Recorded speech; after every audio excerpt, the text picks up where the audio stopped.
recommend Jesus. I recommend Jesus for all your needs. All your needs. If you have sinned, He'll set you. My primary responsibility is not to marry folks, bury folks,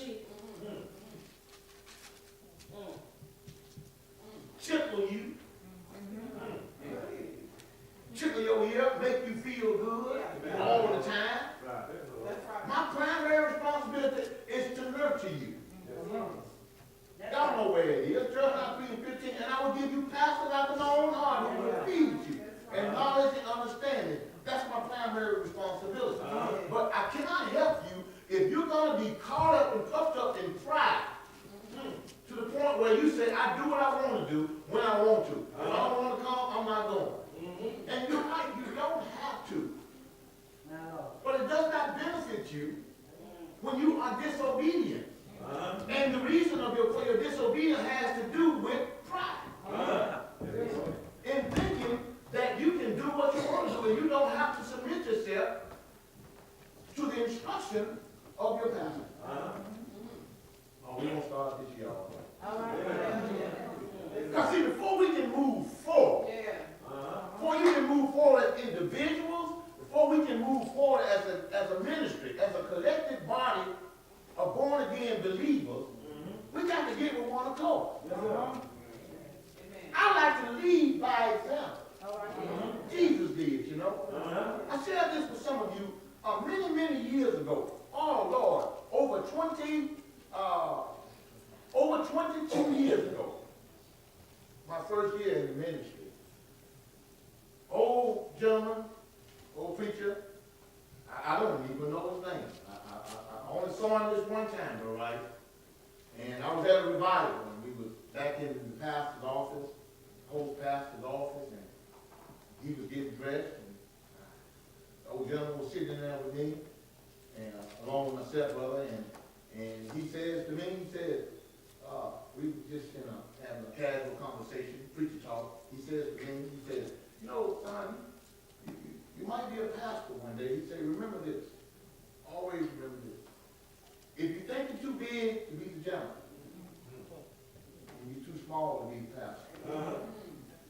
He said, I'm going to leave that with you. Now, for a while, I didn't understand what it meant. I had to spend some time meditating on that thought, on that seed that he planted in my spirit. He planted a seed in my spirit. He said, if you ever pastor, always remember this.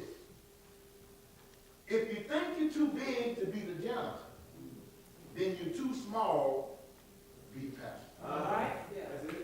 And as God watered that seed, and that seed began to flourish in my spirit, and I started to understand what it meant when he says to me, if you think you're too big. That's right. You bring my Bible in the sanctuary for me, Miss Sadie. I see it, Pastor. And would you get that water off of my desk? Then you're too small. Yes, sir. How did God water that in my spirit? Here's a man says that to me. God, how did you water that in my spirit? He watered that in my spirit. He watered that seed. You see, this is about planting and then watering. See, in Paul's letter to the church in Corinth, he said, y'all been doing a lot of art. Some of y'all have got into this denominational stuff. Some of y'all are talking about, I am of Paul, I am of Apollo. You want to separate yourself, divide yourself. And that's where denominational stuff comes from. He said, well, let me explain something to you. He said, we working together. Yes, sir. Apollo's plant, I water. Sometimes I plant Apollo's water. So the watering of a seed, when a seed is planted, here's a gentleman that plants a seed. And then, as I get into the Word of